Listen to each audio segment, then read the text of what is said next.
Hi everyone. आज हम BCom semester 1 statistic में चैप्टर नंबर 4 बिजनेस फॉरकास्टिंग उसका एक और सम करने जा रहे हैं, सम नंबर 10।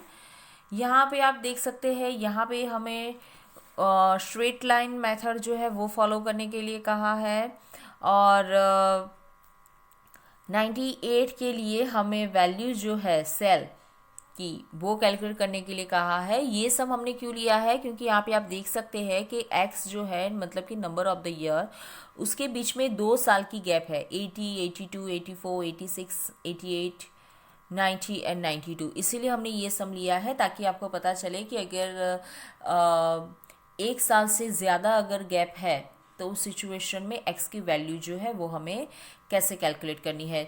तो आप यहाँ पे देख सकते हैं, हमें यहाँ पे नंबर ऑफ द ईयर जो है वो 7 ईयर दिया है। तो मतलब कि इस सिचुएशन में हम बीच में से मतलब कि 86 को x के लिए हम डोनेट कर सकते हैं। ओके, मतलब कि ऑड है तो बीच में से ले लेते हैं, इवन है तो क्या करना है वो हमने पिछले सम में मैंने आपको एक्सप्लेन कर दिया है।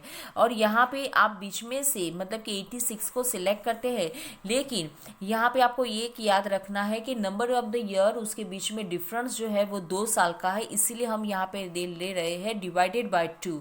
आपको याद रखना है कि अगर एग्जाम में या आप प्रैक्टिस के लिए ऑल सम जो है वो सॉल्व कर रहे हैं, तो अगर 5 साल की गैप है तो आपको डिवाइडेड बाय 5 करना होगा, 7 साल है तो डिवाइडेड बाय 7 करना होगा, और अगर 3 साल है तो 3, 1 साल की गैप है तो डिवाइडेड बाय 1 करने की कोई ज़रूरत नहीं है। तो ऐसे सम तो हमने ऑलरेडी सॉल्व कर दिए हैं।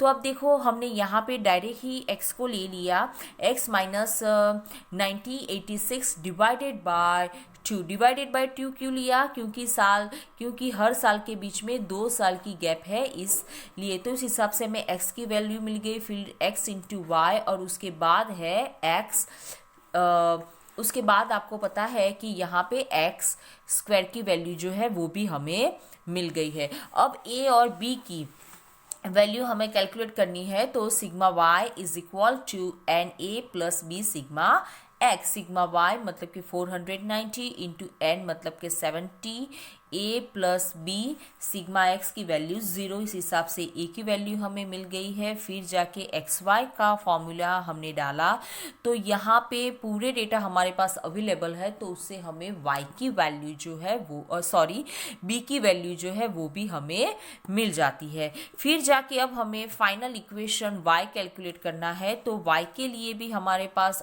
फॉर्मूला है a plus b x. X की जगह पे x को कैलकुलेट करने के लिए हमने जो फॉर्मूला फॉलो किया था उसे रखना है। फिर x के लिए अब हमें नए कौन से साल के लिए डेटा जो है वो कैलकुलेट करने हैं, तो 98 के लिए, तो x की जगह पे हमने यहाँ पे रख दिया है 98। ये पूरे इक्वेशन में सारी वैल्यू हमने डाल दी है, तो उससे जाके हमें y की वैल्यू मिल जाती है 90.58। अब देखो, ये जो सम जो है वो मैंने आपको अच्छे से एक्सप्लेन कर दिया है ऑलरेडी। पिछले लेक्चर में हम इस मेथड के कई सारे सम जो है वो कर चुके हैं, इसीलिए आज हमने इसको थोड़ा जल्दी आपको मैंने एक्सप्लेन कर दिया है। ये सम मैंने क्यों लिया, तो उसके पीछे का रीज़न तो मैंने आपको ऑलरेडी एक्सप्लेन कर दिया है कि 2 साल की गैप थी, इसीलिए डिवाइडेड बाय 2 करना है। ये आपको एक्सप्लेन करने के लिए ही हमने ये सम लिया है। ओके, ऑड नंबर था तो बीच में से हमने ले लिया। अगर इवन होता तो क्या करते, तो इवन होता तो आपको पता ही है कि बीच में से 2 ले लेते, डिवाइडेड बाय 2, और उसका 2 के साथ मल्टीपल करते। लेकिन देखो, ये सब मैटर एक साथ नहीं होती, या तो फिर 1 साल की गैप हो सकती है तो वो लोग इवन नंबर देते हैं, या फिर मतलब कि इजी डिवाइडेड बाय 2 अगर करना है तो वो ऑड नंबर ही देंगे। ठीक है, तो आपको याद रखना है कि कौन सी सिचुएशन में हमें कौन सा फॉर्मूला जो है वो फॉलो करना है, और उसके बाद जाके आप अच्छे से सम को सॉल्व जो है वो कर पाएंगे। अब नेक्स्ट लेक्चर में जब हम मिलेंगे तो अब हम दूसरी मेथड जो है वो फॉलो करेंगे। ये स्ट्रेट मेथड थी, स्ट्रेट लाइन मेथड, इसको हमने अच्छे से आपको एक्सप्लेन कर दिया है। और जितने भी मतलब कि हमारे लेक्चर हुए हैं उसकी सारी कंटेंट की लिंक डिस्क्रिप्शन बॉक्स में डाल ही दी है, तो प्लीज़ वहाँ से आप ओपन करके पीडीएफ उसकी ले लेना और देख लेना, ठीक है।